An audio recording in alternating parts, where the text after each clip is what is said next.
금융위원회가 이금융권에서 대출만 받아도 개인 신용평가상 불이익이 생기는 관행을 완화한다고 밝혔습니다.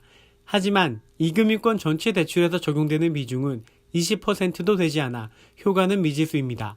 금융위원회는 오늘부터 저축은행권에만 적용됐던 개인 신용평가상 불이익 완화 조치를 카드, 캐피탈, 상호금융 등으로 확대합니다.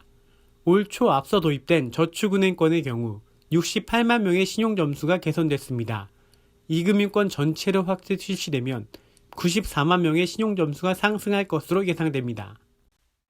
지난 1월 14일 저축은행권 시행 결과 총 68만 명의 신용점수가 상승하는 긍정적 효과가 관찰되었고, 제2금융권에서 대출을 받았다는 사실만으로 신용등급이 크게 하락하여 신용관리에 있어 어려움이 고착화되는 현상을 개선하기 위해 상호금융 보험카드 캐피탈을 확대 시행하였습니다.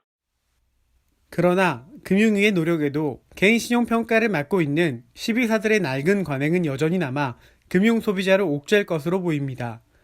금융위 관계자에 따르면 저축은행의 경우 불이익을 받지 않는 대출 건수가 전체 대출건의 10%가 채 안 됩니다.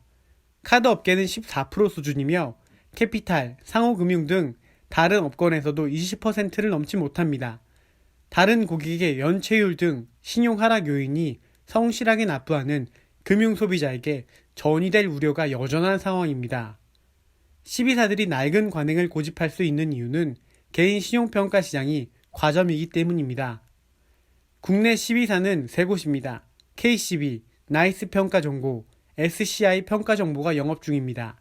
지난해 금융위는 시비사들을 검증할 외부 독립위원회 설치 계획을 세우고 연내 설치를 발표했습니다. 그러나 위원회 설치 근거법인 신용정보법 개정안이 여전히 국회에서 계류 중인 탓에 시비사들을 견제할 장치가 마련되지 못했습니다.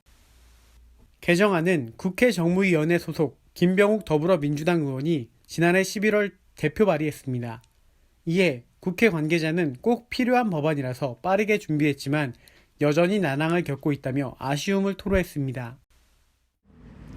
금융위원회가 개인 신용평가 체계 불합리를 개선하고 국회에 발목 잡힌 외부독립위원회 설치를 이끌어낼 수 있을지 관심이 모입니다.